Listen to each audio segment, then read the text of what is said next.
సుమారు 20 ఎకరాలు endowment land కింద పెట్టేశారు అధ్యక్ష. అక్కడ ఉన్నటువంటి ల్యాండ్ సుమారుగా 100 సంవత్సరాల నుంచి అందులో ఇల్లు కట్టుకొని ఉన్నారు అధ్యక్ష. ఒక్కొక్క ఇల్లు అపార్ట్మెంట్లు ఉన్నాయి, 20 ఫ్లోర్లు ఉన్నాయి, 10 ఫ్లోర్లు ఉన్నాయి అధ్యక్ష. చాలా సార్లు చెప్పడం జరుగుతుంది. ముఖ్యంగా జగదాంబ సెంటర్, రంగరీజ్ వీధి, వెంకటేశ్వర మెట్ట, మహారాణపేట, ఎల్లం తోట, ఇలాగా అన్ని కూడా మేజర్ గా సిటీలో ఎక్కువ జనాభా, ఎక్కువ కమర్షియల్ ఏరియా మొత్తం కూడా 20 పెట్టారు అధ్యక్ష.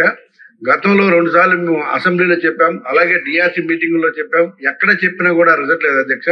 పోనీ అది లేట్ అవుతుందని రీజన్ కూడా చెప్పట్లేదు అధ్యక్ష. దయచేసి కనీసం వాళ్ళకి అందాక హౌస్ రిపేర్ చేసుకోవడం కానీ, లేకపోతే బ్యాంక్ లోన్స్ వచ్చే విధంగా అయినా సరే అందాక చర్యలు తీసుకోవడం మీ ద్వారా ముఖ్యమంత్రి గారికి, డిప్యూటీ సీఎం గారికి తెలియజేస్తున్నాం అధ్యక్ష. దయచేసి వాళ్ళకి మనం సమస్యలు 10 సార్లు చెప్పినా కూడా అవి అవ్వట్లేదు అధ్యక్ష. అక్కడ ప్రజలు చాలా తీవ్రంగా ఇబ్బంది పడుతున్నారు.